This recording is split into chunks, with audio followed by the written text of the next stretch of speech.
A submarine surfaced. A dead man waited below. Huelva, Spain, 4:30 in the morning. 7 Panzer Divisions about to move. The kill chain. Today we enter the Huelva drop of Operation Mincemeat. Here at the kill chain we dissect decisions, not battles. The Trout memo promised a lie Hitler would swallow.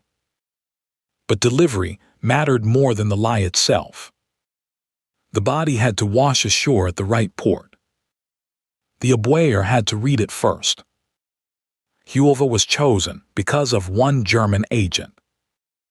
Adolf ran the Madrid network with care. His station chief was Karl-Erich Kühlenthal. Part Jewish, survival depended on producing results. Montagu understood this vulnerability exactly. A handler that wants to believe verifies for belief. This is the verification paradox at its sharpest. Careful enemy checking deepened the lie further. Imagine you are Montagu in late April. Your entire plan rides on Spanish currents. What would you have done if the wind turned? Subscribe so you never miss the next operation. HMS Seraph departed Holy Loch on 19 April. Lieutenant Bill Jewell commanded the voyage. The canister held dry ice and one body. Seraph dived by dawn, 11 days underway. The crew was told only partial truth. Weather reports arrived through careful channels. Every current was argued about in London. One wrong tide, and the body drifts Portuguese. At this moment, nothing could still be recalled. Seraph surfaced at 0415 local. Jewell read Psalm 39 over the canister. Then the body entered the sea. A Spanish fisherman spotted it near shore. The Spanish pathologist saw what nobody wanted seen. Lung tissue did not match a recent drowning. He wrote carefully. He chose his hedges. One sentence could have collapsed everything. That sentence did not reach Berlin intact. Because the man reading it already believed. Spanish officials handed over copies by protocol. The briefcase chain was the first test.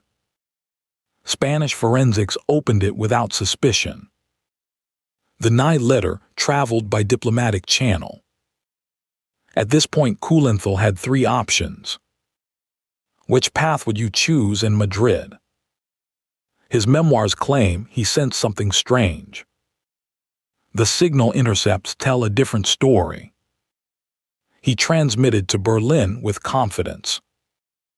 Tell us in the comments, what would you have done? The Wehrmacht High Command received the summary. Their existing bias made belief easier. The Trout memo had predicted this response. British deception built on German preconceptions. Operation Barclay shaped the broader lie. Montagu called it aggressive echo reinforcement. The historians disagree on who deserves credit. The Abwehr officer read what he wanted found. Karl-Erich Kühlenthal, Madrid station chief. Part Jewish, his survival depended on results. He verified the documents for confirmation. Every check reinforced the deception deeper. His career was riding on this being true. Meanwhile, the body was buried at Huelva. A Welsh pauper lay beneath a false name. Montagu requested the original autopsy notes. Reading them felt like watching a door hold. The sources disagree on one hedged sentence. No surviving notes tell us what the Spanish believed. The preview we opened with is now 15 minutes away. Now the perspective shifts to Berlin's high command. Admiral Karl-Erich reviewed the Huelva file. His private doubts never entered the record. The Foreign Armies West Office assessed authenticity. They concluded the documents were genuine. Jodel's staff circulated the summary. Cadel prepared the briefing for Hitler. Bletchley Park watched the lie become German truth. Ultra decrypts came through within 72 hours. London read the Abwehr, reading the forgery. The discipline was not to react, not yet. A deception ruined by British celebration is no deception. So the men in London said nothing and waited. Churchill was briefed discreetly on the traffic. His reply was only 2 words: mincemeat swallowed. Of all the verifications, this was the most consequential. Mussolini's intelligence also affirmed the threat. Rome was already convinced Sardinia was next. The mincemeat documents fit their expectation. Italian naval reinforcements moved to Sardinian ports. Greek defensive plans were pulled from the shelves. Rommel's name surfaced in the Greek option. Hitler reviewed the Balkan reinforcement plan. Divisions were listed, divisions were moved. The 1st Panzer was pulled from France. 2 infantry divisions reinforced Sardinia. Reserve motor units redeployed toward the Peloponnese. Italian commentators worried about Sicily alone. Kesselring privately disagreed with the redeployment. But the order was already given. Nothing could be recalled. 12th May, the final situation conference opens. Hitler reads the summary in silence. Dönitz requests clarification on Mediterranean priority. The decision will reshape the war's summer. 14 May 1943, Hitler decides. Greece and Sardinia take precedence over Sicily. 1st Panzer Division redirected from France. Rommel was dispatched to Athens within days. 7 divisions moved to the wrong countries. 1 forged letter carried by a borrowed body. The cost had already been paid by Glyndwr Michael, a homeless man whose name was never used. London sealed the mincemeat files for decades. 14 May, the order travels down the chain. Panzer crews boarded trains bound for the Balkans. Greek coastal batteries received fresh guns. Sicily's defenders remained at half strength. The Allies now had a window. 60 days until Operation Husky would begin.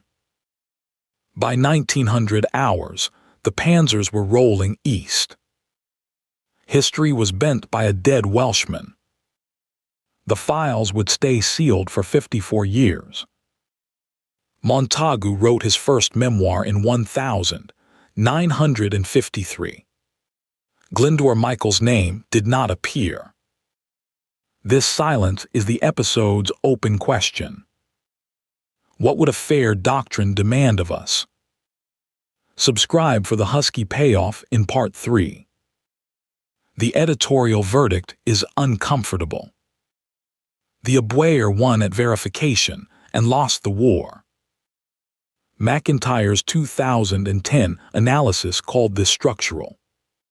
The Abwehr verified toward results its chiefs wanted. Modern intelligence doctrine warns of this today. Confirmation bias was the real weapon at Huelva. This is the doctrine moment of mincemeat. Modern NATO deception manuals still cite Huelva. A body, a wallet, a letter, a nation's decision. Every piece had been written in a London office. The enemy read it as destiny. Destiny was always a London manuscript. From 14 May, the clock was running. 60 days until the Sicily landings began. Rommel was pulled to Athens, panzers to Greece. Sicily's defenders were half what they needed. Mincemeat did not win the coming battle. It changed which battle would be fought. Glyndŵr Michael remained a sealed name. Huelva held its unmarked secret in stone. Full tactical breakdown is in the description below. What is your verdict? Was this deception ethical? Next time Husky lands, Sicily falls, the silence begins.